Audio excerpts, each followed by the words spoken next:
The Zag Shop, we used to be called the Gonzaga University Bookstore. We changed our name a couple years ago, and we're trying to change the way we operate and the kind of bookstore that we are.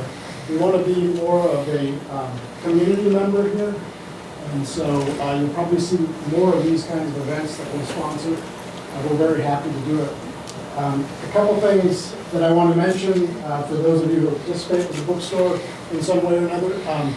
This last year we've gone through some really huge infrastructural changes that you have not seen yet, and you would not have seen unless you bumped up against the frustration of that change. But we are the first store in the country to change the pricing model of textbooks. And that model, you will find over the coming years, you'll see prices going downward instead of up, which is the norm in the bookstore. We've received national recognition for those changes. We're also changing the way we deal with textbook adoptions on the faculty side, those kinds of things. So all these things you'll see coming forward. But tonight I would like you to enjoy one of our second sponsorships of an interdisciplinary roundtable. And this is our giving back to the community. I'd like to introduce Joe Albert. Oh, one last point. After this, we have a reception down at the Tilford building. So if you meet us in the lobby there, we'll have beer, wine, non-alcoholic drinks, and food. So I'll welcome you down there. Joe?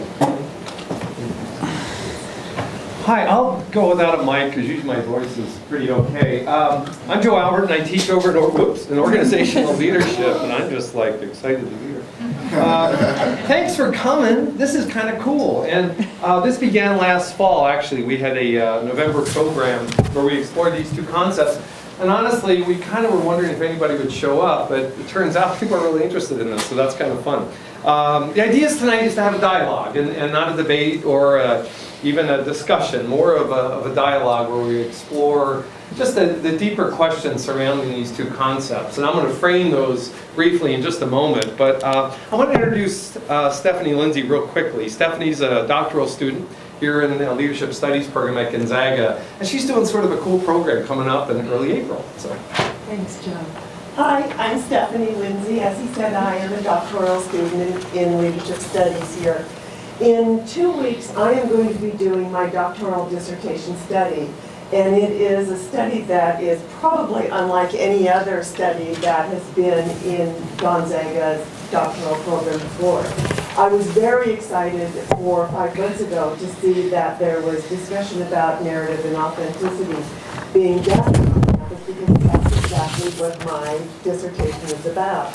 I'm very interested in authentic leadership and how we bring that about, how we become real, true people so that we can be real, true, authentic leaders.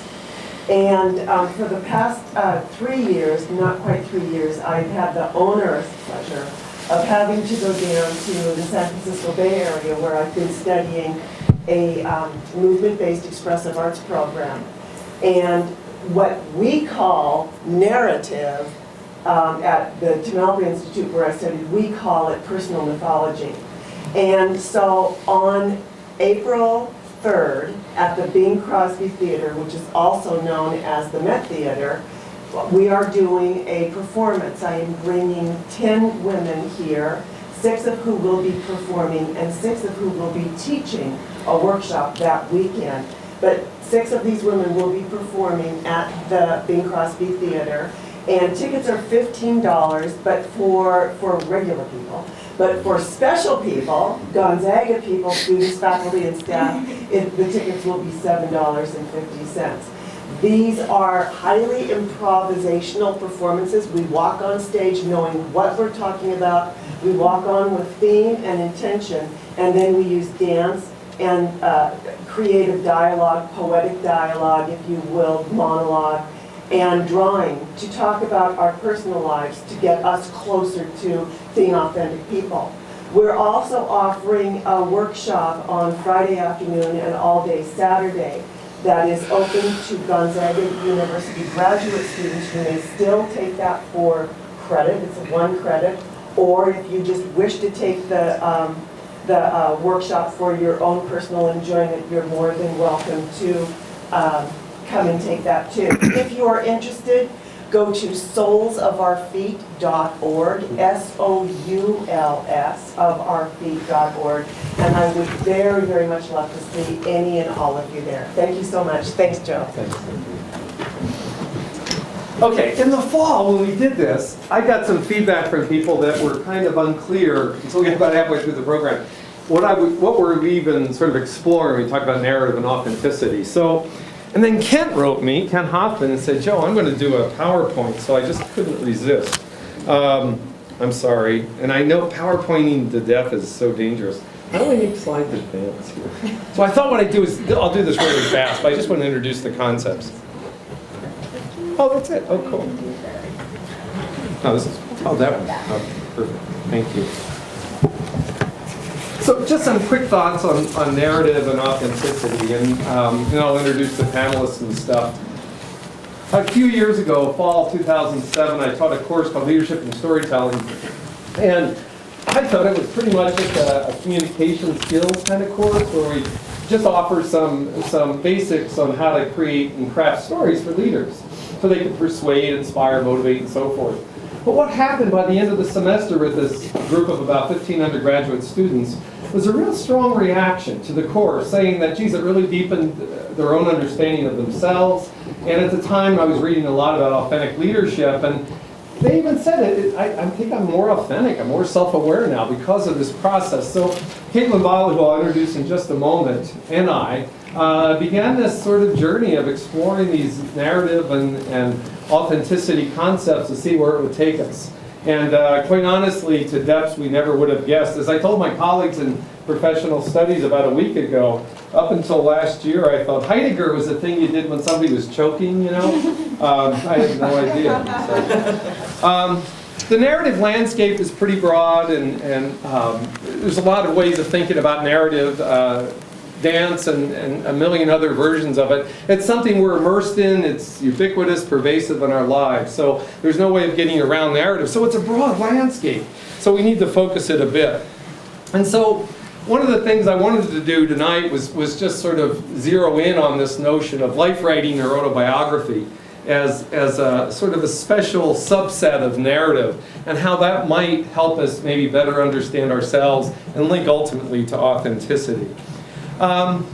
Authenticity, a very popular concept now, lots of books out on authenticity in culture, self, society, whatever it might be. And there's a lot of definitions of it.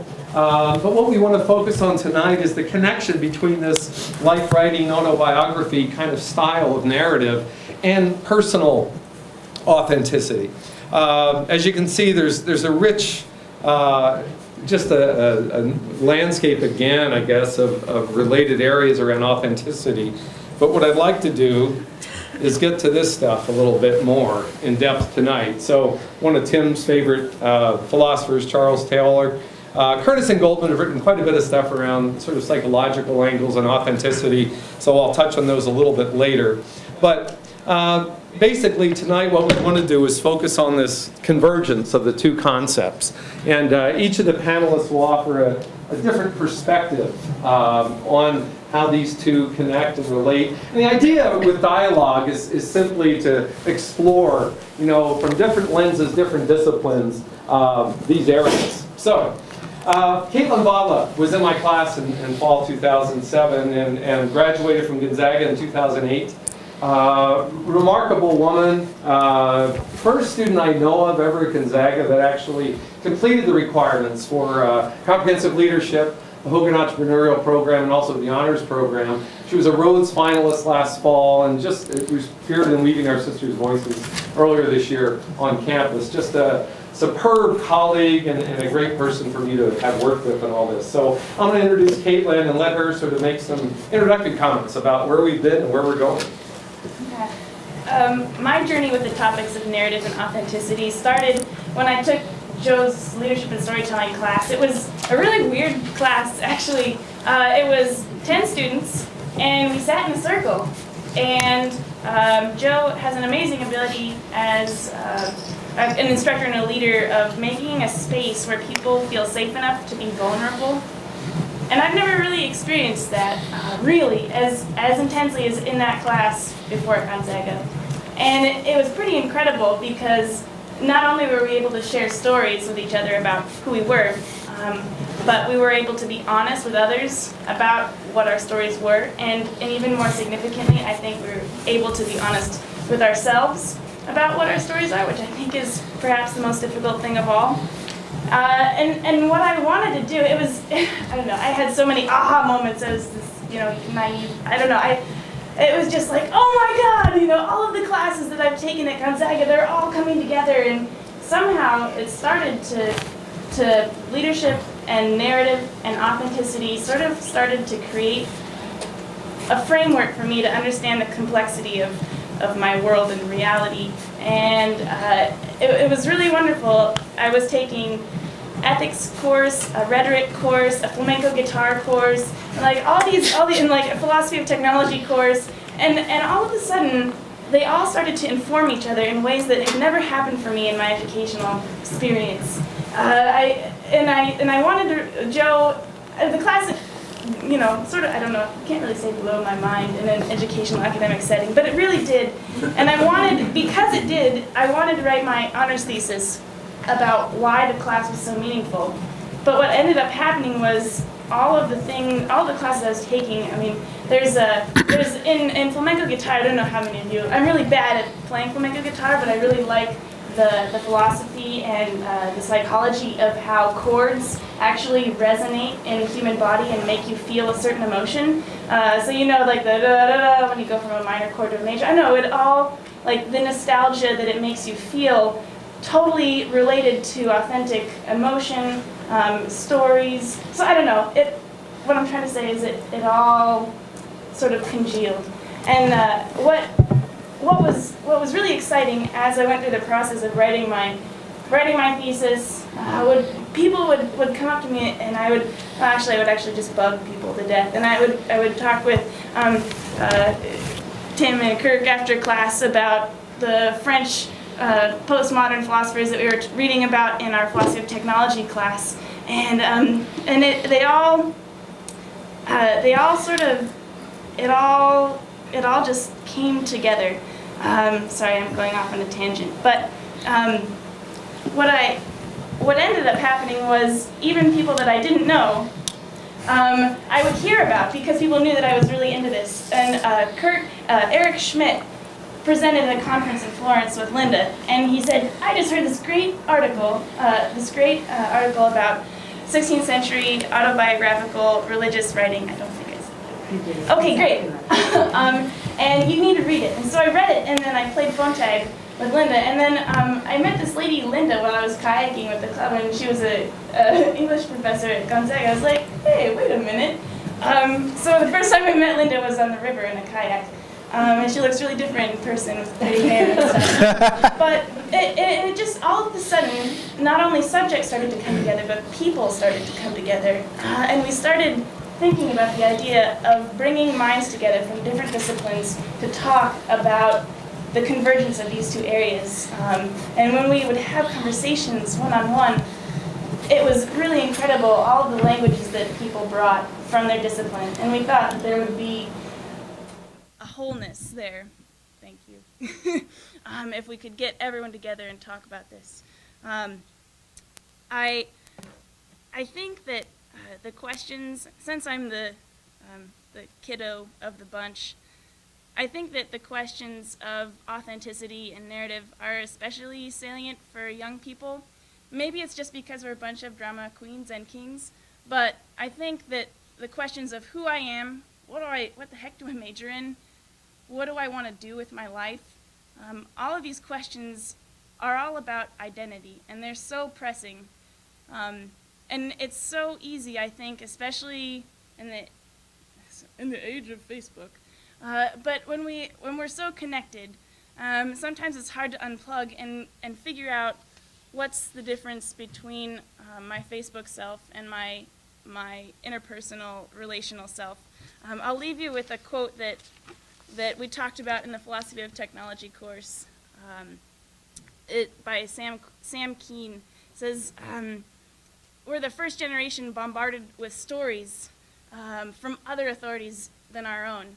Facebook, the internet, websites, newspapers, and it has the effect of being bombarded with all these different points of view, that we don't have a point of view ourselves, and we don't have a story. It says that we lose the continuity of our experience. We become people who are written on from the outside. That's terrifying. It scares me. So I'm excited to have this dialogue, to hear from all these different people. It's kind of exciting how we've gotten to know each other. Linda's from Whitworth and came with rave recommendations about her work. I didn't even know that I knew Kent Hoffman, but his son and I were in a scholarship program together, and the connections are pretty exciting, and I think it brings a whole new meaning to interdisciplinary. I'm going to really quickly do a real brief introduction of each person, then we'll turn it over to Kent. Kent Hoffman, Claremont Graduate School theology doc, and is involved now with the Circle Security Project as a therapist here in Spokane. While receiving his postdoctoral certification in psychoanalytic psychotherapy with the Masterson Group in New York, he began to focus on creating methodology designed to support the healthy development of infants and young children. And Ken, if you get a chance, there's an article a few weeks ago in Spokesman Review about a new DVD being released by the Circle Security people. Glenn Cooper and Bert Powell and Kent have worked on. And they're just doing exciting, cutting-edge work, in my opinion, nationally. So hopefully he'll get to talk about that. So thank you for being here. Lori Lamont is just a great person to have as a part of our group. Lori's professor at Whitworth University, teaches creative writing and poetry writing, and also teaches upper division literature courses, including contemporary American poetry, a Whitman Dickinson seminar, and Poets of the Northwest. She has recently created a course called Poetry of Witness, which explores 20th century political poetry, poetry of extremity, survival, doubt, and faith. Tim Clancy is the head of the honors program here at Gonzaga University and a philosophy prof as well. Honors program director, actually, associate prof. Kirk Besmer, graduate, PhD from the University of Notre Dame, assistant professor of philosophy. And last, but certainly not least, Linda Trenanek, who's up to her elbows right now in the monologues, which is an interesting dialogue here on campus about to take place tomorrow. Linda is the acting director of Women and Gender Studies, associate professor of English, and emphasis in Renaissance literature. Brilliant minds, and I'm going to get out of their way now and let them just begin to comment. And each of them will have a chance to share some thoughts, and then we're going to open it up and have some interaction here. So, Kent, if you don't mind, I will ask you to kick it off.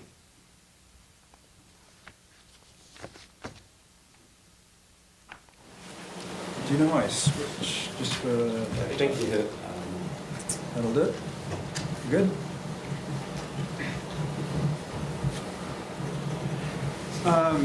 First of all, thank you all for inviting me to be here and for you all showing up. I'm a developmental psychologist who is also a clinician.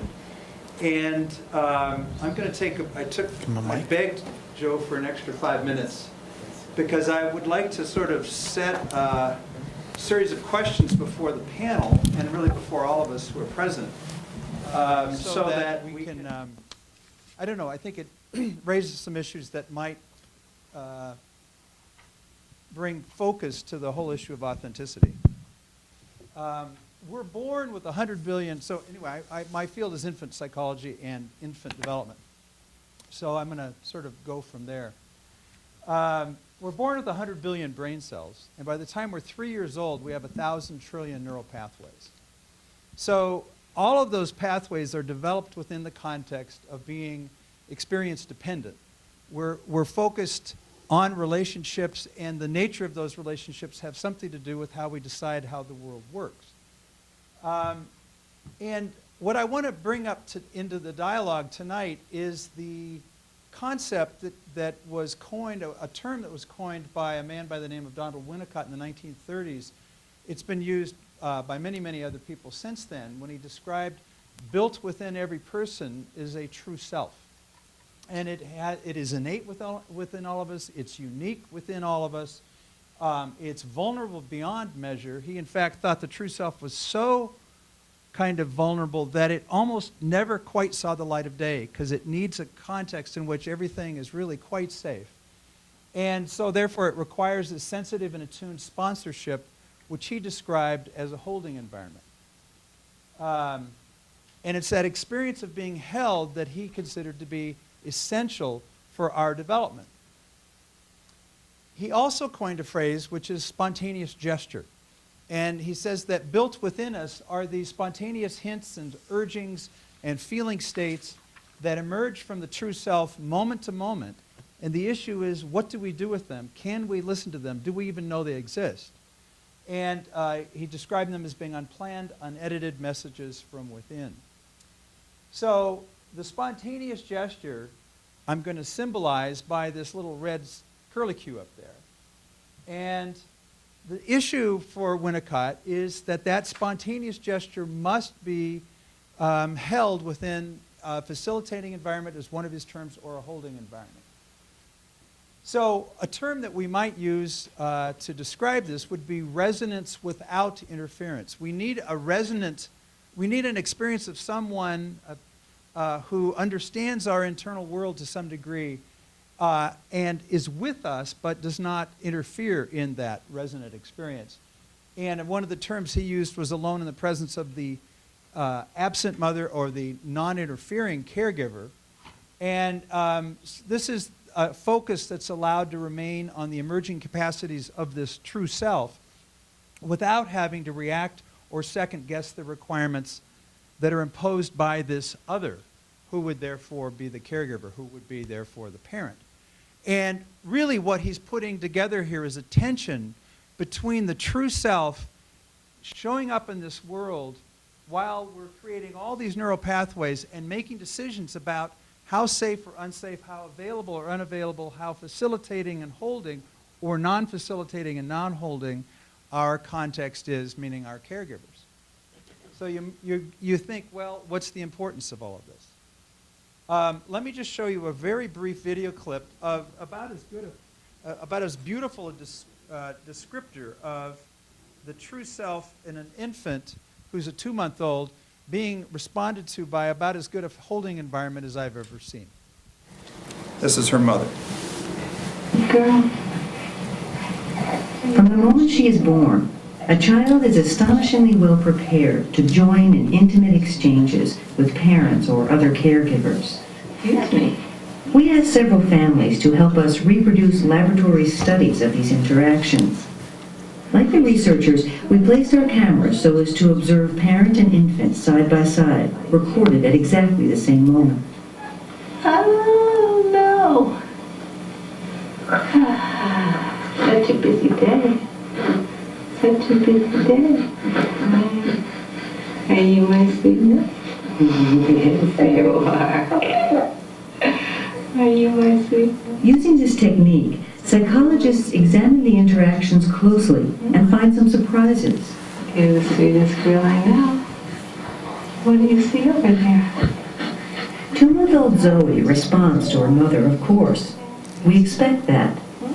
But we are not accustomed to noticing that Zoe's mother takes her cues from Zoe. Zoe smiles, and her mother follows.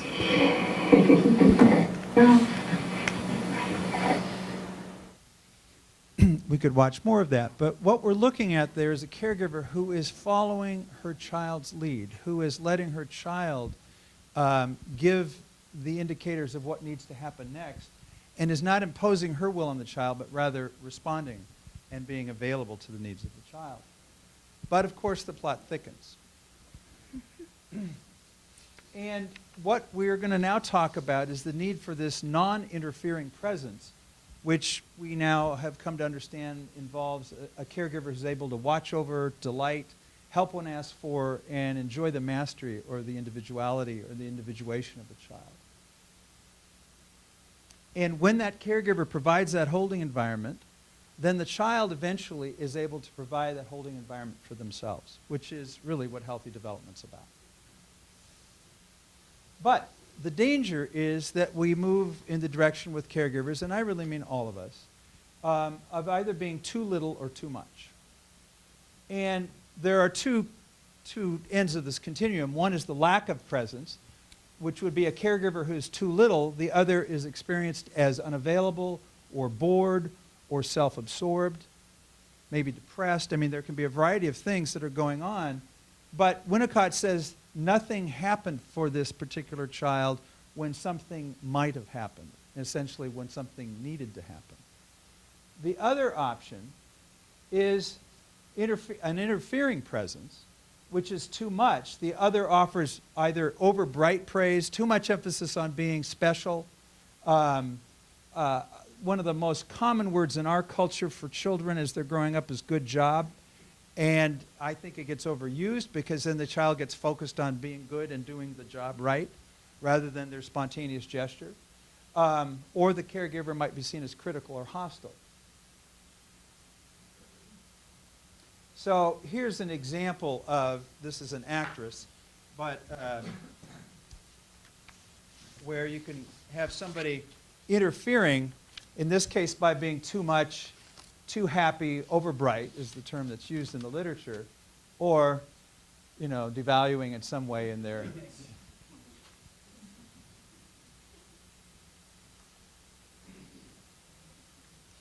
So, I'm going to finally move to this issue of procedural memory, which is learning about the nature of the self and of the other prior to the onset of language.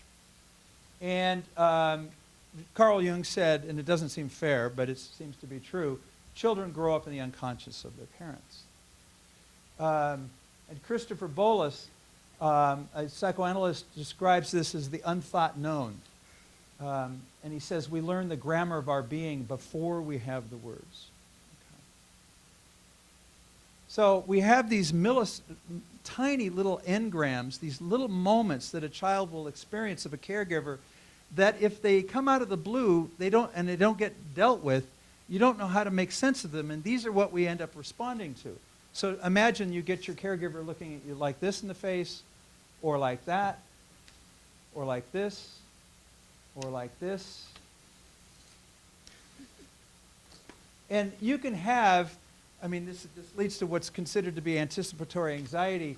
You can have everything going quite well, and then you have one of those moments, and it's like a wheel. Even though most of the wheel's fine, if you've got a major spoke, this would be like a wagon wheel, a major spoke missing, then what you've got is you're always anticipating when that moment will come next.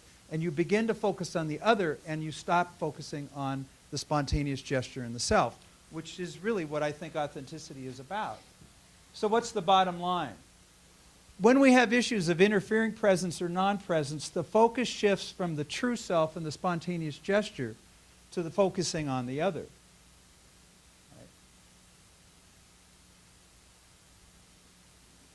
And the danger is when the focus on the self drops away and we begin to become chronically focused on the other, which makes it very, very difficult to be authentic. And Winnicott called this the false self, or we might call it the compliant self or the reactive self. And what does the other want me to be, or need me to be, or require me to be? So it's the experience of like this temple bell, the spontaneous gesture being this, and suddenly I focus on the other, and I learn to muffle it. And I have this moment of spontaneous gesture, and I learn to muffle it.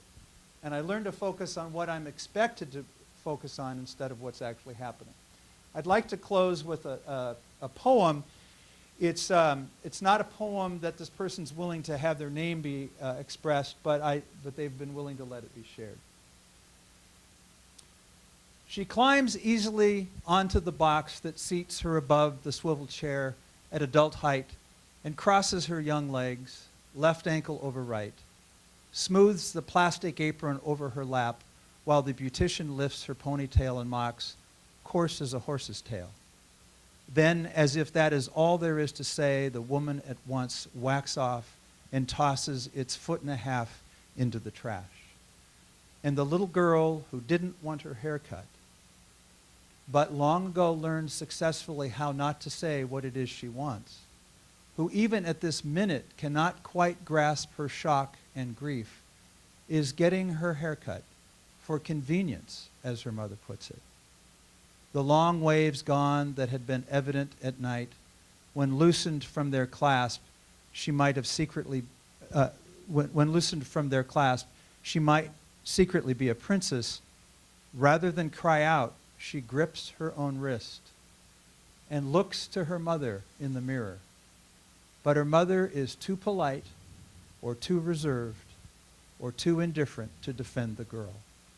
So the girl herself takes up the indifference, while pain follows a hidden channel to a place almost unknown in her, convinced as she is that her own emotions are not the ones her life depends on.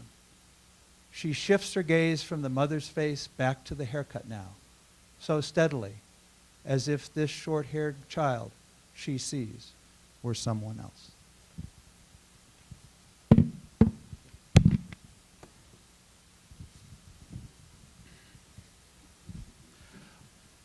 Well, I talked the last time about the power of telling one story, how it gives agency as I'm a character in my story. What I'd like to talk about this time is to talk about the power of listening to other people's stories and why that can also be empowering. I'm particularly fascinated with the work that Joe does, which is kind of why I'm here, because I want to learn from him. His work as a management consultant, kind of working with teams of managers, and his strategy of having a group of managers get together and tell stories of struggle, perhaps even stories of failure in their lives, as a way to build morale. Joe told me that once he, and maybe he does this a lot, but at least once, he had everybody tell a story, a personal story of cowardice in their life. Now, how could that be empowering? How can that build morale? To hear how others have acted cowardly. Industrialization in the late 19th century, it led to urbanization, people leaving the farm, going into the country. It led to a transportation revolution where people were moving around. Increasingly, people lived surrounded by strangers versus the traditional rural or village life, at least that we nostalgically think of, where everybody knows everybody else's business. Now, I don't know my neighbor from Adam. In fact, I might not even speak my neighbor's language. He might be an immigrant from another country. How many of you know the neighbors on both sides of you in your neighborhood? Okay, that wasn't so good. All right. I was hoping almost none of you would have. Okay. But this is Spokane. I guess we're not quite there. McIntyre defines a modern city as a city of strangers, which I think is a very powerful metaphor. Promoter for a railroad from Boston to Springfield, which was like 100 miles away, in the early 19th century. He was trying to get financial backing from commercial businesses. And his pitch, you could have as many as 3 new customers a day come into your store. The last 50 years, we've experienced an analogous revolution in the workplace. People are increasingly mobile. People are no longer expect to have jobs for life unless you're a teacher. We're becoming increasingly isolated, and of course there's increasing pressure to change that, to drop tenure. But people are increasingly mobile, moving from position to position, from city to city, from job to job. I had it told to me that as you enter the workforce, as soon as you get a job, you should begin preparing for what your next one's going to be. The result is that not only do we live with strangers, we work with strangers. More pointedly, we're evaluated by strangers. And the evaluation of a stranger is likely to be based on my performance. And not on my performance over a long period of time, because the stranger doesn't know me for a long period of time, but my performance this quarter, or today, or this paper. Little weight is going to be given to my history. Little weight is going to be given to what I've contributed in the past to this organization. I'm going to be evaluated on what I'm doing right now. And so perhaps hearing stories, telling stories, is a way of kind of feeling in more familiar surroundings and feeling that perhaps I'm going to be evaluated on more than my performance this quarter. But authentic stories are usually not about me at my best, although they can sometimes end up with me becoming a better person. They usually involve stories of struggle, of failure. Take the cowardice example. Why should stories where I divulge my failures, my shame, my stumbles, why should that make me feel more secure in my job or make me feel better about the people I work with? Authenticity is opposed to artifice. And artifice involves what I like to call, these last couple years, taken from Umberto Eco, hyperreality. Hyperreality is something that's better than real. It's better than the real thing.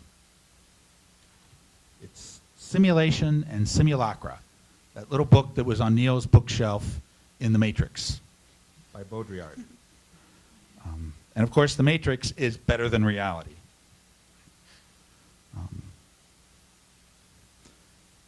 You can think of cosmetics. You can think of, it goes back to the court society where appearances was all important. Modern philosophy beginning with problematizing appearances. Are appearances giving us the real thing, or are they posturing? Disneyland is kind of a paradigm of hyperreality. Kirk likes to compare taking a canal ride on a gondola in Venice to taking a canal ride in a gondola at the Venetian Hotel in Las Vegas. In many respects, the Venetian Hotel is better than Venice. Why? There's no garbage floating down the canal. There's no pigeons overhead. There's no foul smell coming up from the canal. There's no language barrier. There's no little fear of being swindled or mugged. There's no threat of rain, no sultry heat, no cold, crisp morning air. I'm not in danger of drowning. It meets our expectations better than the real thing. In our jobs, how hyper-real are those? Where we're always having to perform, we're always having to look our best, be our best.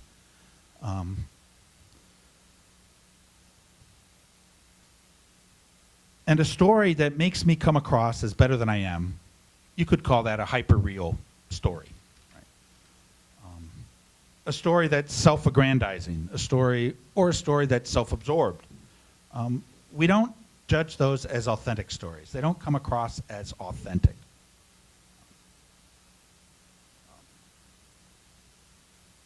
So authenticity, what do we mean by authenticity? It isn't just self-expression. In fact, identifying authenticity with self-expression is a degradation of authenticity, in my view. Because self-aggrandizing stories are self-expressive. Self-absorbed stories are self-expressive. We're more likely to say a story is authentic if it's unflinching, if it leaves the author naked and vulnerable.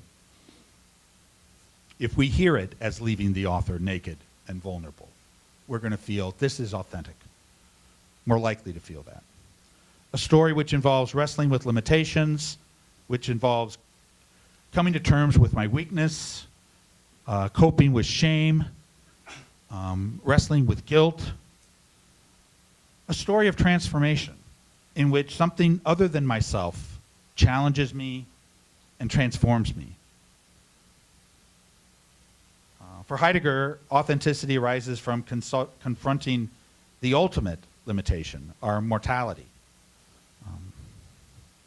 So I like to think of authenticity as this, in a more dialogical way, of this encounter with something beyond my power that I try to come to terms with, which doesn't meet my expectations, which frustrates my expectations, and which ultimately I have to grapple with in some way that transforms me. So in the workplace, why would it be empowering to hear and to tell stories where my power has failed me?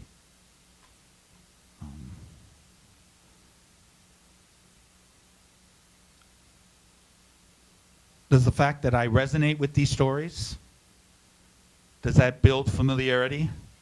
To hear that I'm not the only one that struggles, I'm not the only one with weaknesses. Does it lower the stakes of failure to hear others wrestling with their own failures? Does it make me feel too that I might get some slack if I stumble, if I fail, because my boss just told me a story about their failure? That I might be valued for more than today's performance. A third thing it makes me think of is that storytelling invites more storytelling. Storytelling is not like arguing. The point of an argument is to conclude it. The point of storytelling is to hear more stories, to hear more. Storytelling builds familiarity. And so I wonder whether the power of authenticity and the power of storytelling may be a measure of the anonymity and the hyper-reality that we find in our contemporary culture, that we feel in our contemporary culture. Hopefully that one will work. Thank you, Tim. And I, too, have been thinking about authentic storytelling and authentic stories, but I've been thinking about a different kind of authentic story. I've been thinking about what seems perhaps oxymoronic at this point, fictional authentic stories. And as many of you know, as Joe suggested, there's a campus or a dialogue happening on campus that I seem to be at least near the center of about whether or not Eve Ensler's play, The Vagina Monologues, have a place on this campus. So I've been thinking a lot about this play and its purpose.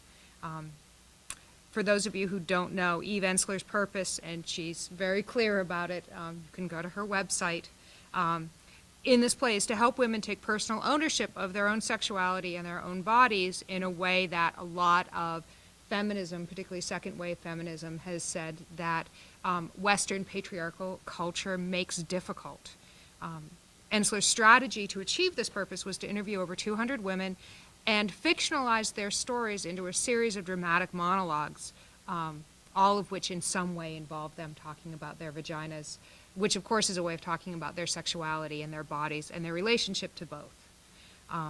Some of these monologues are based on specific individual experiences. They are the true accounts as someone reported them to Ensler, but many of them are fictionalized. They're sort of amalgamations that seem to represent a theme or a type of experience that many of the women reported. So it seems to me that the Vagina Monologues bring up some interesting issues in relationship to narrative and authenticity, since they are fictionalized and dramatized, and yet their intent and their purpose is based on them being taken as nonetheless authentic and hence credible. You listen to them and you think, that's right, that's telling me something true. And that's going to change how I feel about myself. Tim wrote to me in an email this weekend, I hope it's okay to quote a private email, about the monologues. He said, if the fact that the monologues are well-crafted stories, even fictional ones, and that does not detract from their authenticity, what does that tell us about what we mean by authenticity?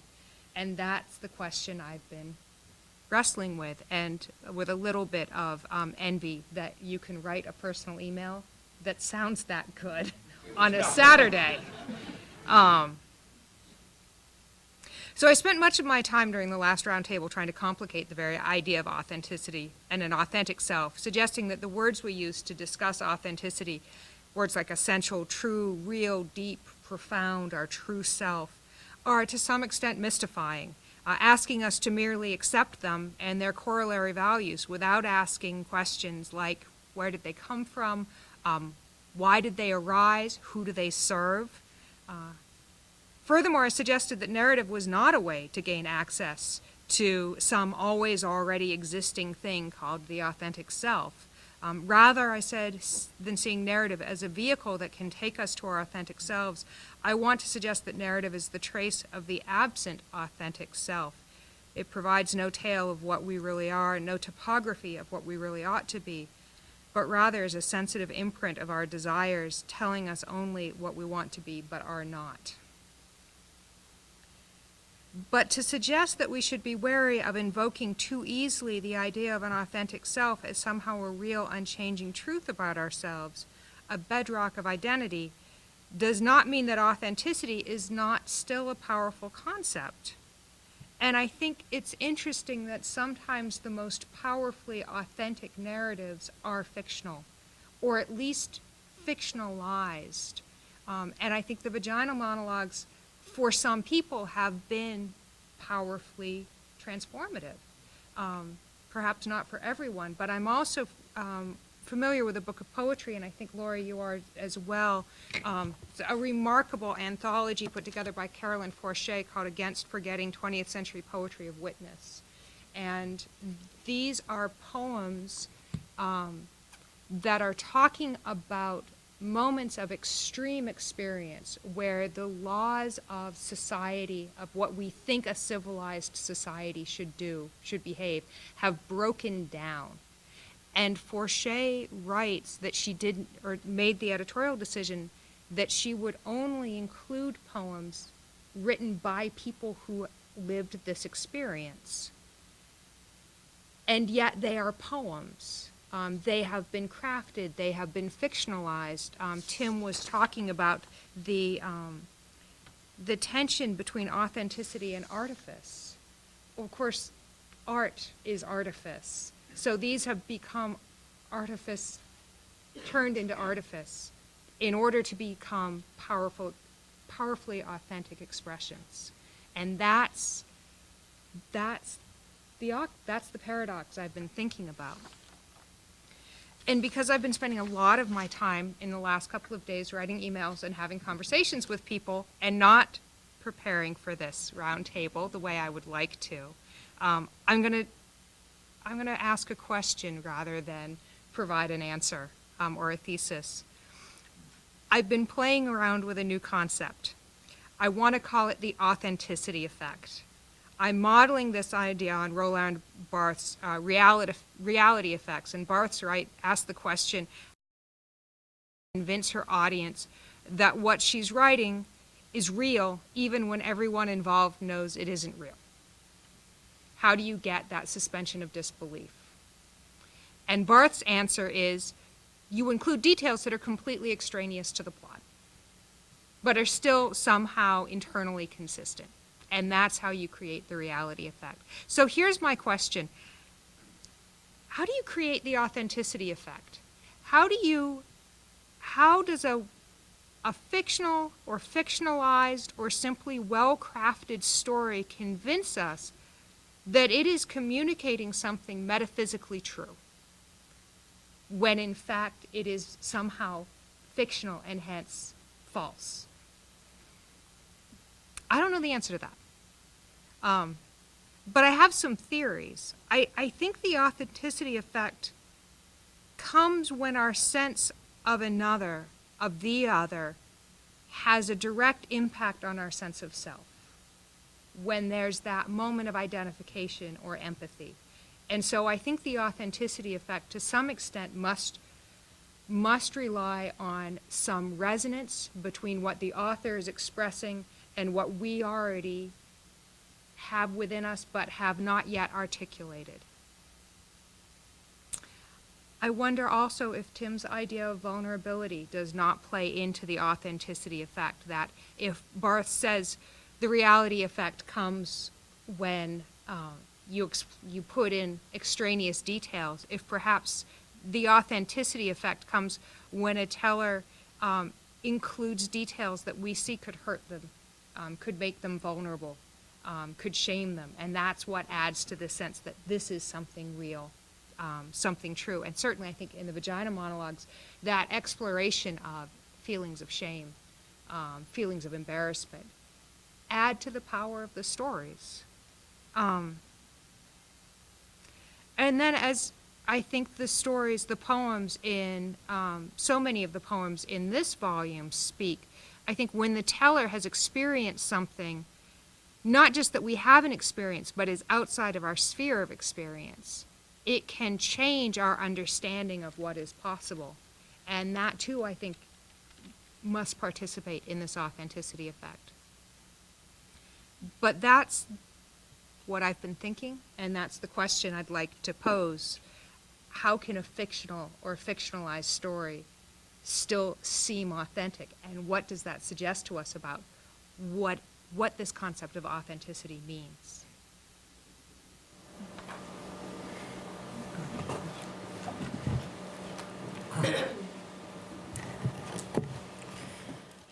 This is so interesting, and it's all connecting.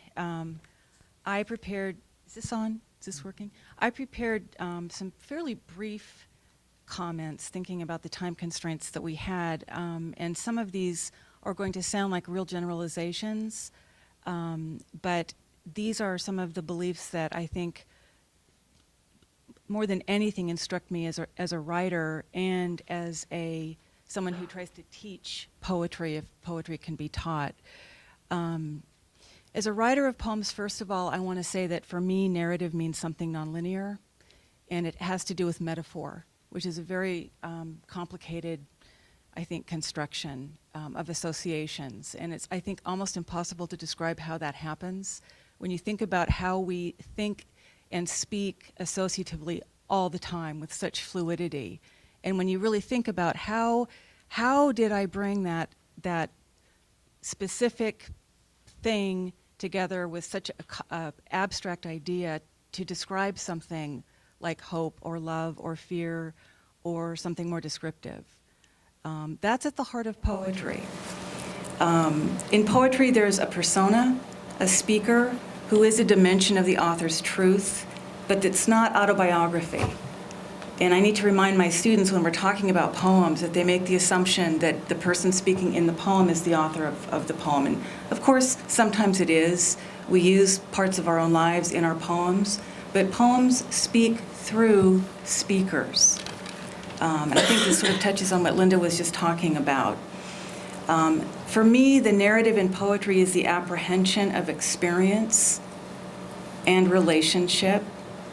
And this is where perhaps the genre of poetry can contribute something to the discussion of narrative and authenticity. The first assignment I give my poetry students is called the Self in the World assignment. And then I immediately say, every poem that you write in some ways is about the self in the world. It's about that intersection, that connection. Connecting the self to nature, to other, to an idea, to science, to religion, to history, to God. The point being, and I think this is shocking for some students, you know, a poem isn't a mirror, it's a window. And I want them to understand that you write poems not just about yourself. I think that's where we start. But if you can't get beyond that, I don't think you're ever going to write a truly authentic poem. The poem that is just about me is only interesting to me for about 5 minutes. Okay? It's not going to be interesting to anybody else. Poems have to somehow be more universal than that. If we think we can't escape our own subjectivity, maybe it's because so little around us requires us to do so. And I think that two things that writers need, and this is one of the avenues into the authentic for me, is to be intellectually curious. I want to face my students out into the world.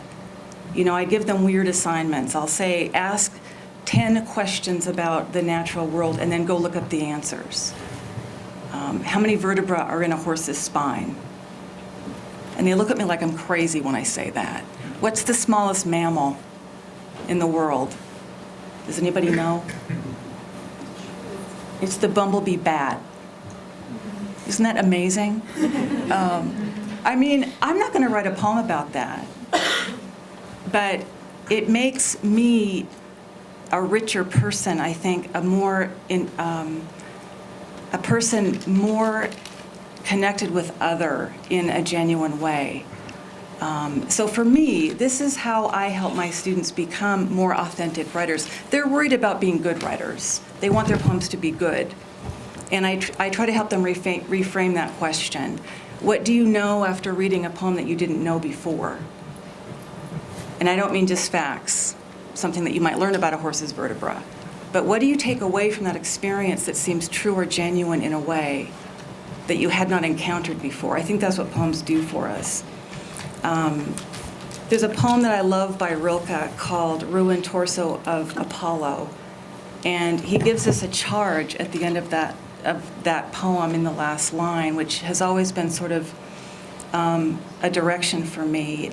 It's a poem about the ruined sculpture of Apollo. And he says, it's so beautiful. The perfection is still so eloquent in this sculpture that's lost its head and it's lost its arms, that it's as if the eyes are radiating through the torso.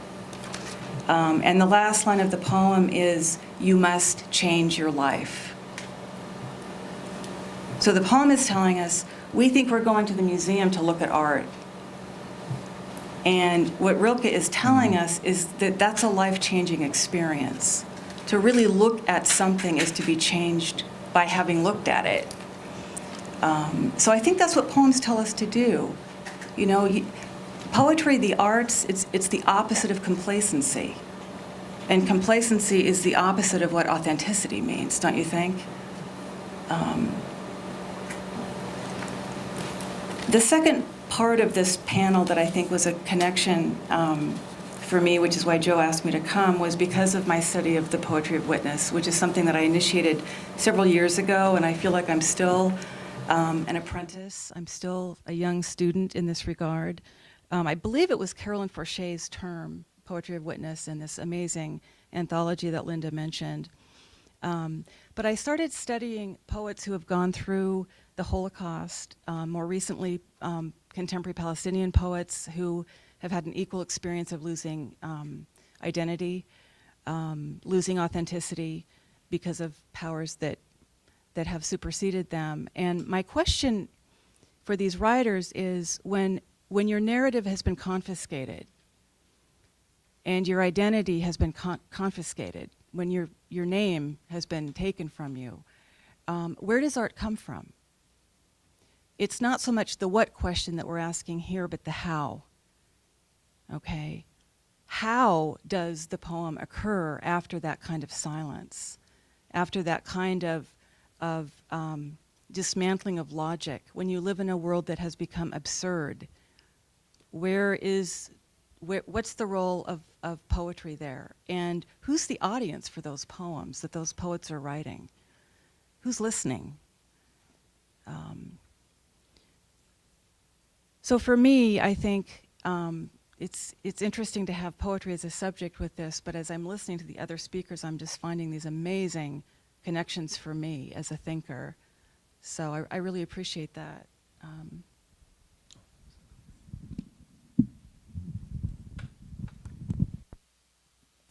How's that? Can y'all hear me?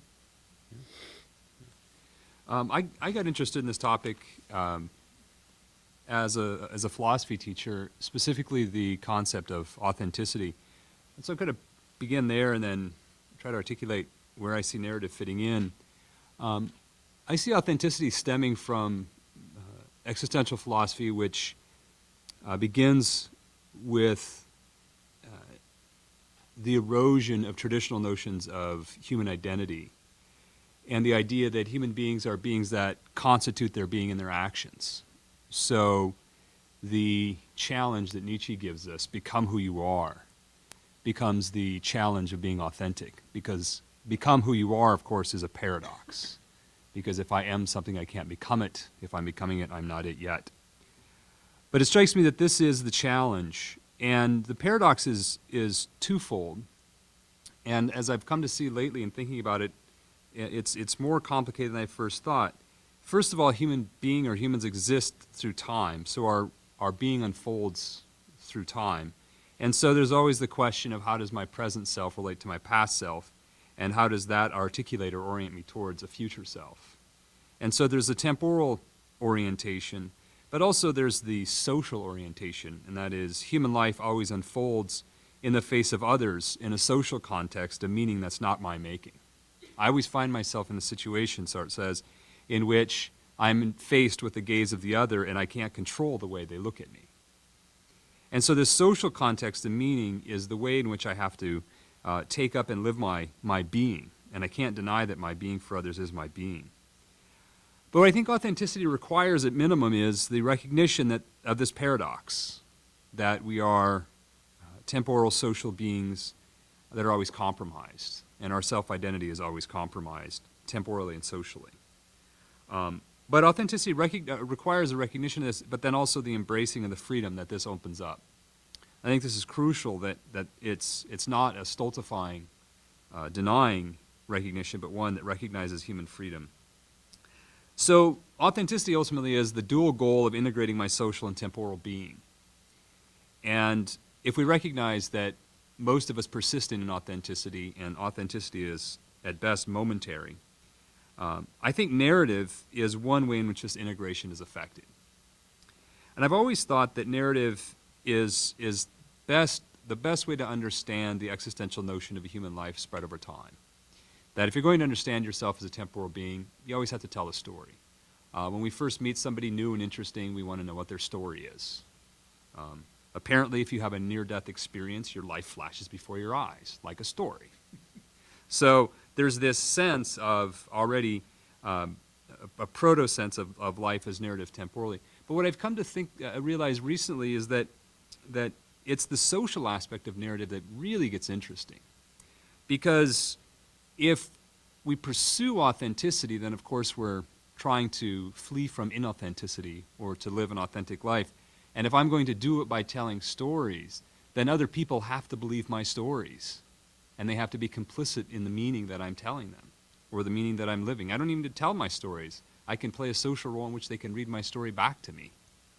But it strikes me that authenticity is going to require other people affirm or disconfirm my stories. And what I find really striking is in dramatic presentations of inauthenticity, we see most clearly how others are always complicit in a sense, the lies we tell ourselves. And that's what I think is most interesting when I'm finding, the more and more time I think about the topic that this panel is discussing, is not so much the temporal but the social aspects. Because, of course, the self-understanding that I arrive at in the stories that I tell and that others confirm or disconfirm forms my self-understanding. And this self-understanding is what precedes and makes possible any future action. So if I am trying to become who I am, then I'm going to become that person in the future, and it's going to require me to tell stories that others agree with. And insofar as others can agree with what we might consider a true or authentic story about myself, the better off I'll be. But oftentimes, I'm complicit in their inauthentic stories, and they're complicit in mine. And so it kind of becomes a tough dual storytelling to get out of. But I think I'll conclude there with this maybe more the concern that if authenticity is tied up with the narratives that I tell about my past, and that conditions my future, and that others are always already present in this meaning making that I'm doing, then I think trying to be true to, let me put it this way, trying to find good storytelling partners becomes really important. People who will tell me their true story and will call me out when I start making mine up. That's it.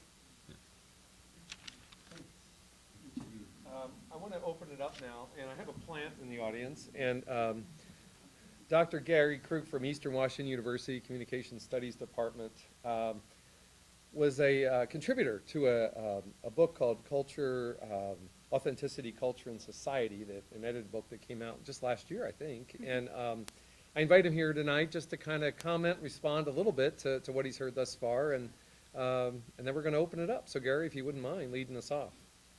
So much, and got to remember I'm not singing. Thanks so much for having me here. This is very exciting. The thing that hit me as everybody talked was that authenticity in the context of this conversation is not a thing. It's a process. It's a system of possibilities, or at least the existence of possibilities, often possibilities denied, which thus, I mean, back to the point you made about the monologues, the traces of the absent, which leads us back to trying to posit something that's real out there. So we had a lot of opposition to the authentic, the social world of technology and the evolution of our society, where we move around a lot, we don't know the people around us, where we're deluged with secondhand, third-hand, fifth-hand information, which is completely unverifiable. The development of children and how that can so easily get turned away from this true child, this true self. The apprehension of emotional experience, which can be so easily distorted by systems of thought such as patriarchy or other ideologies. And I was sitting thinking about all of this, and I thought, well, I'm sort of scratching my head trying to think of who I can come up with who's going to help bail me out theoretically on this. And I was thinking about Adorno and the jargon of authenticity. And I thought, no, that's not quite right. He nails a salient point, I think, which is that in the absence of the possibility of a transcendence, a spirituality, if you will, and I think that's the phrase he used, the word he used, you're left with the only legitimation of truth or authenticity being the jargon that can be constructed around it and bulwarked, as it were. But it hit me that actually one of my other favorite authors, Hans Jonas, and not in any of his work on anything like this, but in his work on Gnosticism, it hit me that we're sort of, all of you here have sort of presented a world where we're in a fallen state, where we're in a state where we're not perceiving what is or not being what can be, that somehow we're blocked from that. And I remembered what Jonas said, that what's required is some sort of ontological hierarchy, or at least some kind of ontological relationship in the case of a lot of what you were saying. Being an old interactionist, from the Iowa and Chicago school tradition, it's sort of weird for me to talk this way, because I want to get all into the construction of the self and like that. But even there, if we're having this relationship with the real, it seems to me that a lot of you have also highlighted that real is what we can decide it's going to be. That we have that, again, we're back to this possibility of change, of transformation, of creating things that work better for us. And perhaps on all levels, that's the most authentic thing that human beings can do, is create their own world. So I was sort of amazed by how the threads came together. And I think I'll stop there and let other people talk. So Caitlin and I will actually be roaming with microphones. Panelists, anybody want to respond?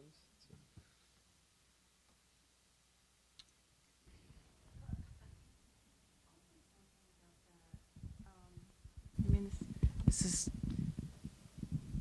sort of a personal statement, but I think that for me, writing is a way to sort of get the self out of the way and find something that's more stable than my own interpretations of things, which sounds odd.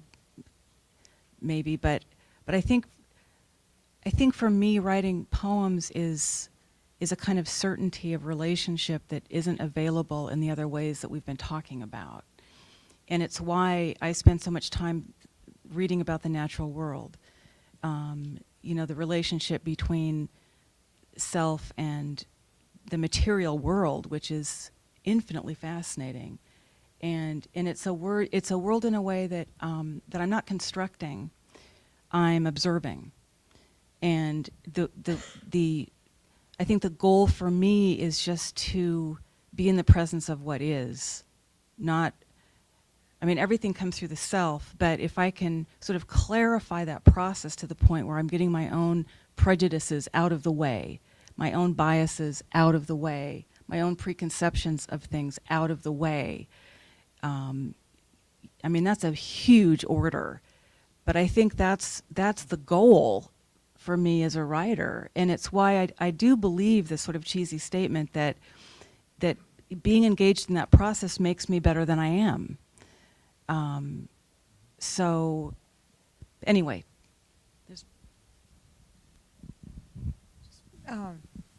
quickly respond to that. I think there's something extremely appealing about that idea of authenticity as a goal, as an ideal that we may never achieve because we're fallen, or the material world, or whatever structure you want to use for that.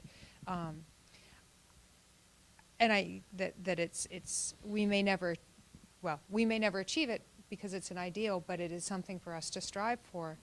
But I do want to point out that it is only one ideal and one possible way of thinking about an ideal self, and that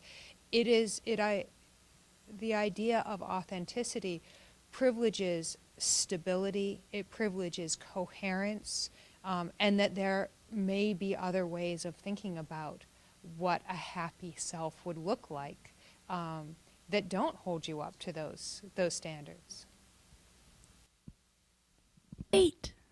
Sorry.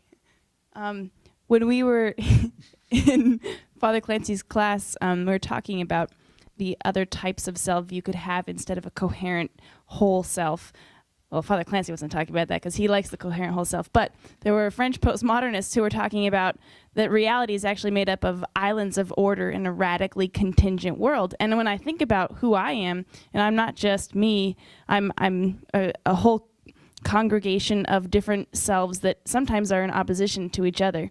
And so the multiplicity of the self really makes sense.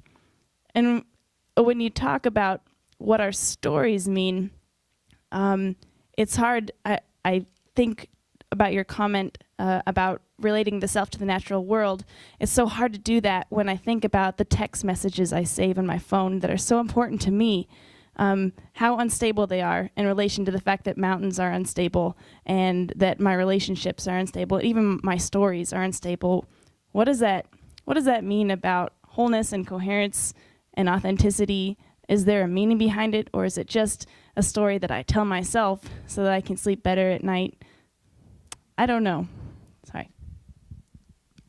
Kind of going off that, but even more going off Linda, since you interrupted me, or jumped in front of me, I guess. Jumped in front of me, is I think ironically or paradoxically, I think a common thread through a lot of this too is that authenticity privileges the other. And you think that authenticity privileges the self, but stories that are self-absorbed don't come across as authentic. Stories that are self-aggrandizing don't come across as authentic. It's what's invigorating about an authentic story is that it's an encounter with something beyond the self that challenges, transforms, questions, grapples with the self. And that's why, I mean, I'm taking this from Charles Taylor, but that's why I'm really emphatic on this idea that identifying authenticity with self-expression is a good way to degrade what we mean by authenticity. You know, that it does become simply self-indulgent, uncritical, and then your point that you've got to have the audience for it to work. Yeah.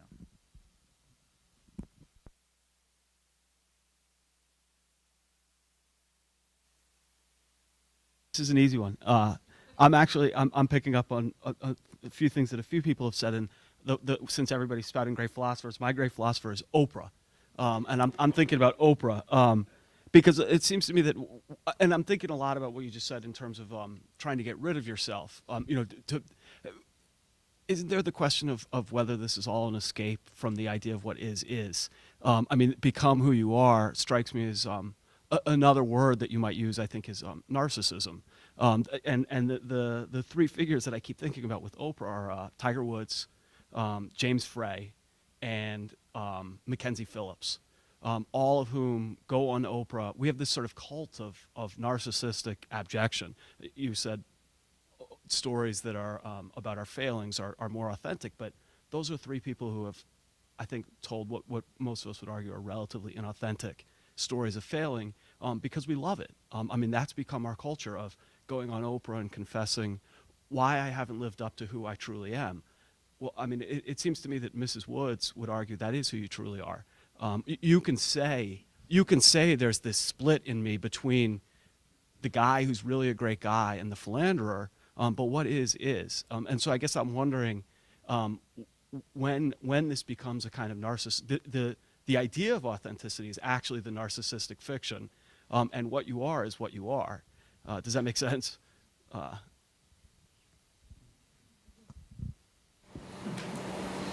I think Frey's a perfect example of the authenticity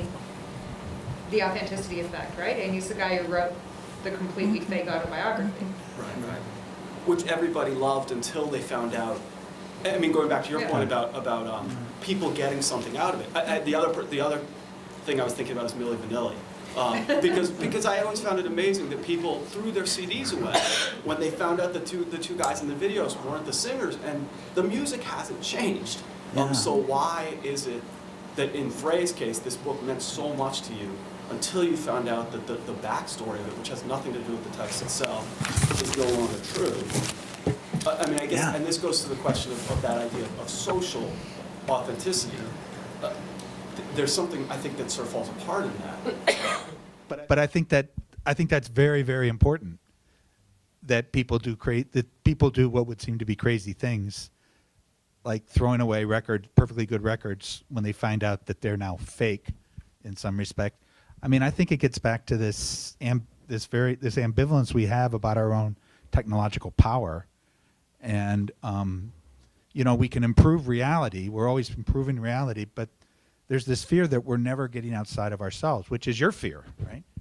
That this authenticity rhetoric never gets outside of the self either. But that's, I think, the longing, to use a romantic term. The longing is to get, I think, in our contemporary society, is to find some way to get outside of ourselves. And maybe that's only going to be reached asymptotically, right, as a longing. But I think it's a good longing to have. Question? I want to give people a couple minutes here.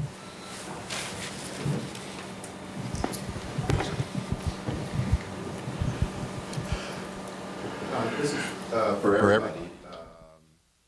But I know Kirk and Tim have experience with what's called Second Life, which is a virtual environment. So we actually have a Gonzaga there now. And one of the things I'm struck by is that when I'm in Second Life and I try to converse with people using voice, for example, they don't want to use voice. And one of the people I've met there said that's because there's a lot of cross-gender avatars, so men who would take on a woman's avatar and vice versa. And that's just the beginning of the narrative that people are creating on Second Life. Which of course is the origins are in a gaming world, where people are monsters with swords going after other monsters with swords, but they all have a unique personality. So I'm just curious, since that's our future, what would anybody on the panel talk about in terms of that link between authenticity as you're defining it? Does a narrative on Second Life that is a created image, a created avatar, does that help the person become clearer about who they are, or is it a way of distancing themselves from who they are? Yeah, I'm not sure how to answer. I mean, the first hurdle to get over is to take seriously these personas we develop online, and to see that this is a serious kind of attempting to articulate an identity. Because my sense is the first blush and first pass is to say, well, that's not serious, it's play. But I think anybody who's spending any time in those worlds realizes that's not true. It's not just play.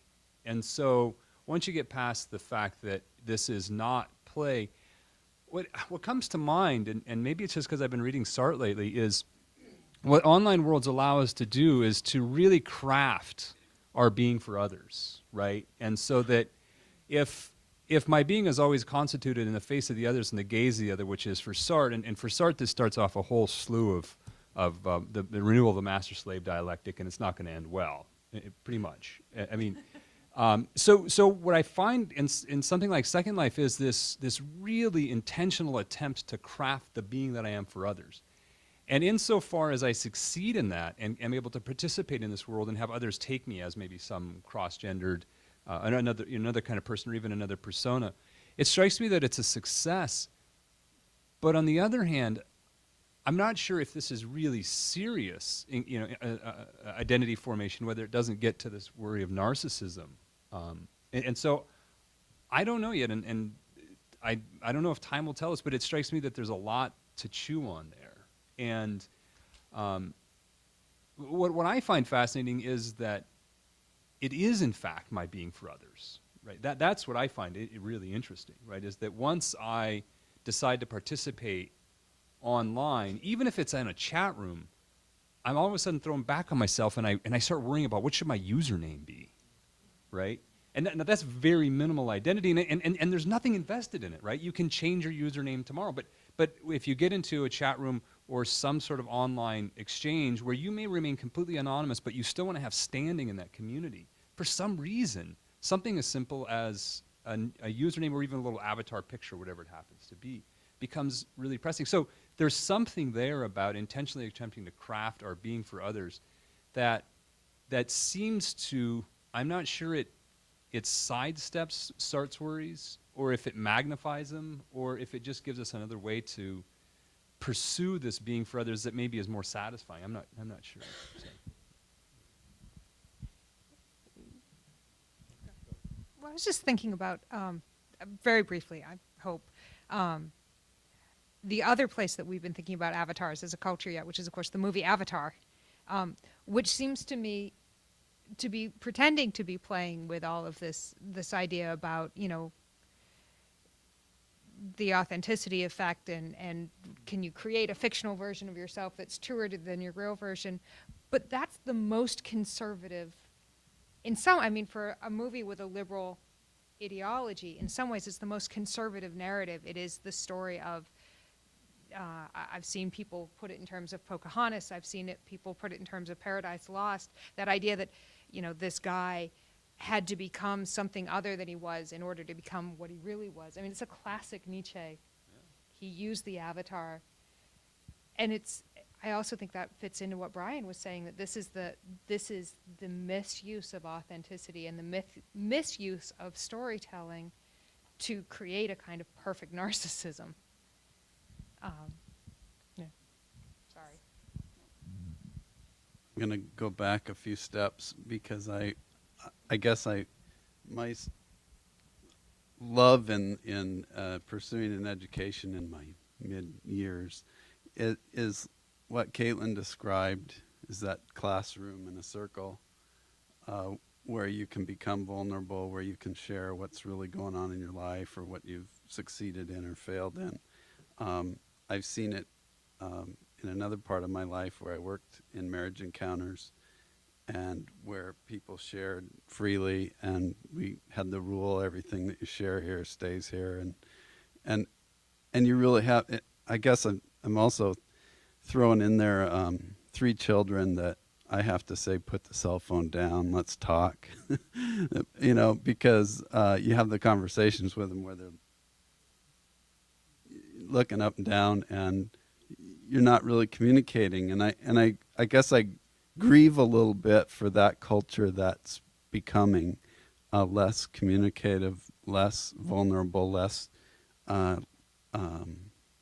where you can have that space for learning and learning about the other and learning about yourself more in a kind of, I guess like Tim's kind of saying, stripped down, bare, and without the pretense or the artifice of who you think you are or who you want to be, but who you are right now, where you want to be.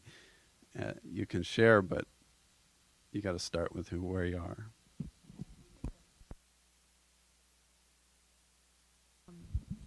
I really agree with you, and I mean, I'm not saying, oh, I'm so worried about where our culture is going, because there's so many amazing things happen, and as a teacher, I see students who are doing beautiful, amazing things with their lives. But I mean, just a small note, not even getting to self-realization and authenticity, but I give students an assignment in a workbook.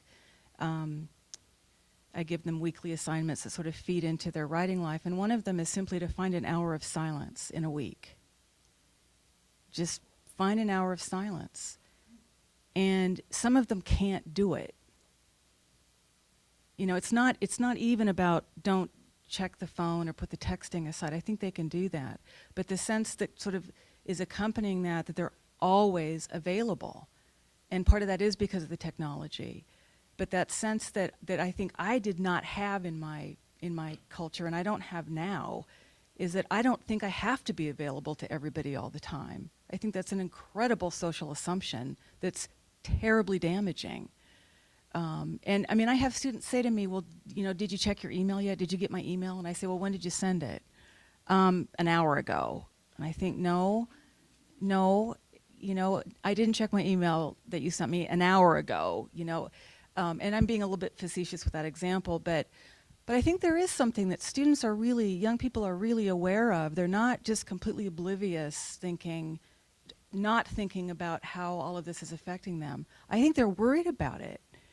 I mean, they are benefiting from advancements in their education and in information that I would have loved to have had at that age. But that sense of where are the quiet places where you're not even thinking about who am I trying to be. You're just being in a quiet moment where so much richness lives. I mean, that's my worry.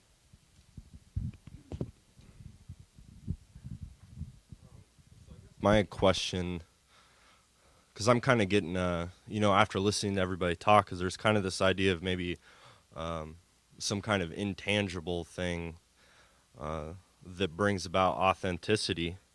I mean, I guess I wasn't able really to follow or see if it was particularly identified, but I guess, you know, I'm thinking back on our cultures and ancestors and, you know, kind of our attempts to become authentic. And I'm wondering maybe what your thoughts are on how religion or tradition or ritual have played out in our attempt to make a more authentic self. Because it's like, I think of, I believe it's in New Guinea, there's a tribe in where they tattoo their faces. And if you were to show them a picture of themselves, they only see their tattoo. So it's like a painting of their authentic self as their representation through their tattoo. Now, I may be wrong on the country, but a lot of those traditions and rituals and religious or spiritual views, I think, have a lot to do with people developing their own authenticity, and maybe that's why we feel like we're more in a fallen state as we become more technologically advanced. We seem to move further away from being people of nature, being people of interconnectedness, or that kind of spiritual ideas that, you know, go through all the different religions, that now we kind of have this feeling that we can conquer. And I guess I heard somebody saying it earlier, is where we feel somebody's unauthentic when they're really talking themselves up. And I guess that's kind of the feeling I get from culture, is that we're really talking ourselves up as a culture in some respects, and not letting go of, not going back to those things where we were actually able to live in the ecology of the planet at a sustainable rate, to where now we are reaching our maximum capacity of human beings. And yeah, but could you have an anthropologist on the next panel too? I'm just wondering. Kent, go ahead.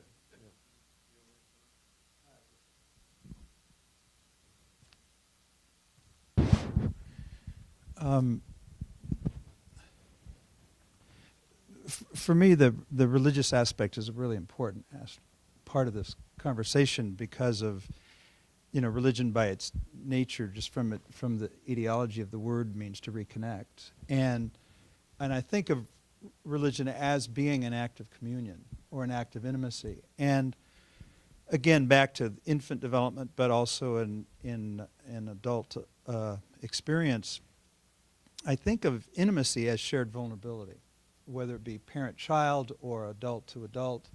And of late, I've taken on a hobby. It's apparently legal, even though it's odd. I've been attending AA meetings, even though I'm not an alcoholic. But I've been attending them because what I experienced there is a stunning, stunning, stunning level of vulnerability, shared vulnerability, intimacy, authenticity, narrative, coming together in a way that I leave each time. I mean, I've quit going to church. I'm a Catholic, but I quit, because it doesn't do it for me at the level that going to an AA meeting does. It's communion, and it's religious.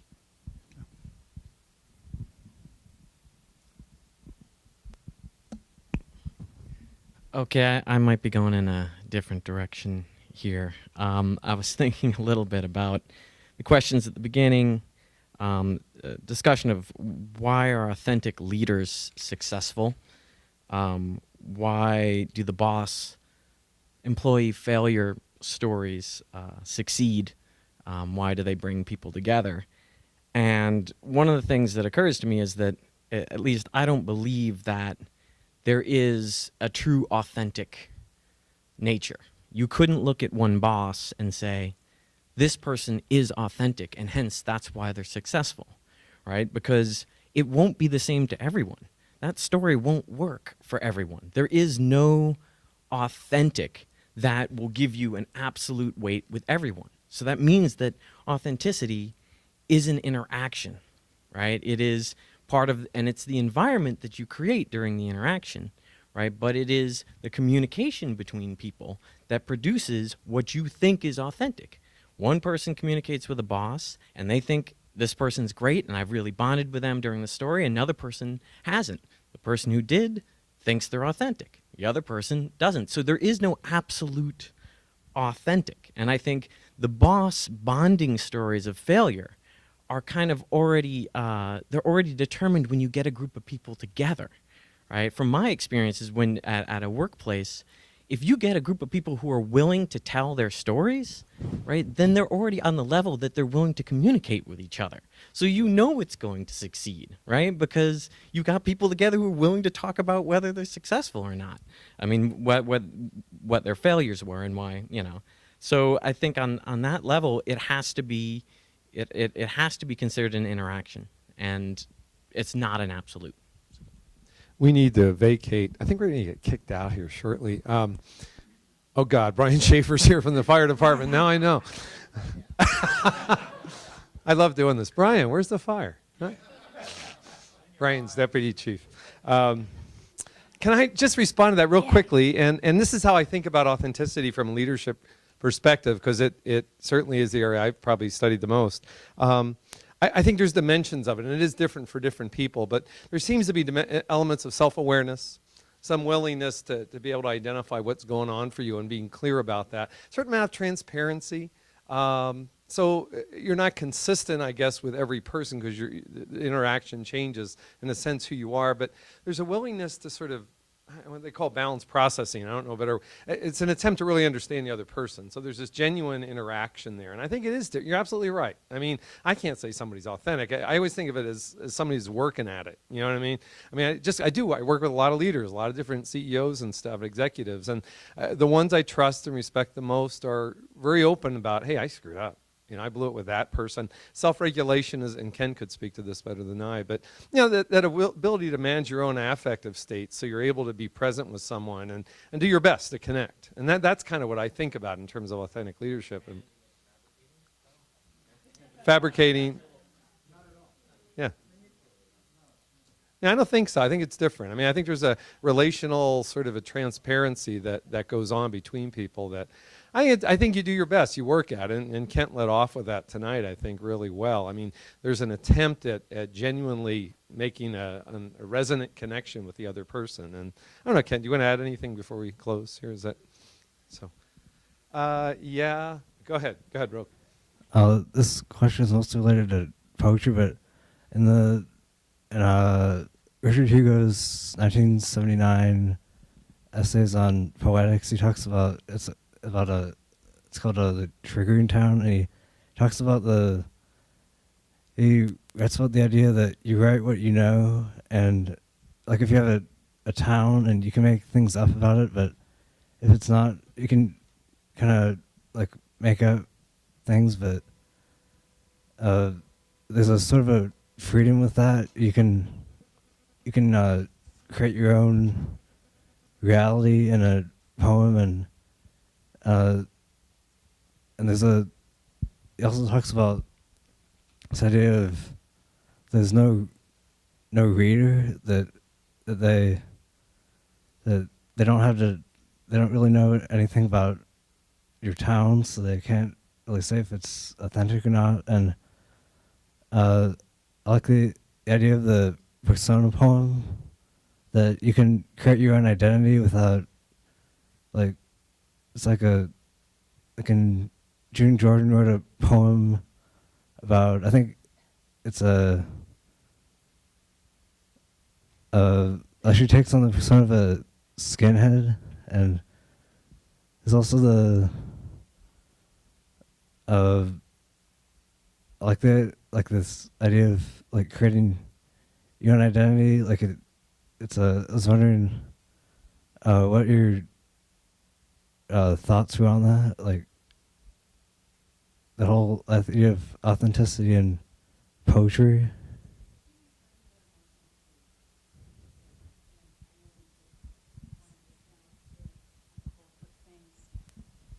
In the triggering town, he's talking about the triggering town, which is what triggers the poem, and then the real town. And he says, you know, it doesn't matter if the house where you lived, if it was white or blue, doesn't matter if that's the house where your father walked out on the family. That's the subject. So some of those sort of exterior details, if I need the word green instead of the word white because of the N sound, I'm going to pick green. And I'm really reducing his beautiful argument to something really small. But yeah, I mean, that kind of emotional integrity, and Linda was talking about this as well, that there is fiction in poems, but that doesn't mean it's not true. Yeah, that's a good question. We need to skedaddle here. Linda, Kirk, Tim, Lori, Kent, Gary, thank you all.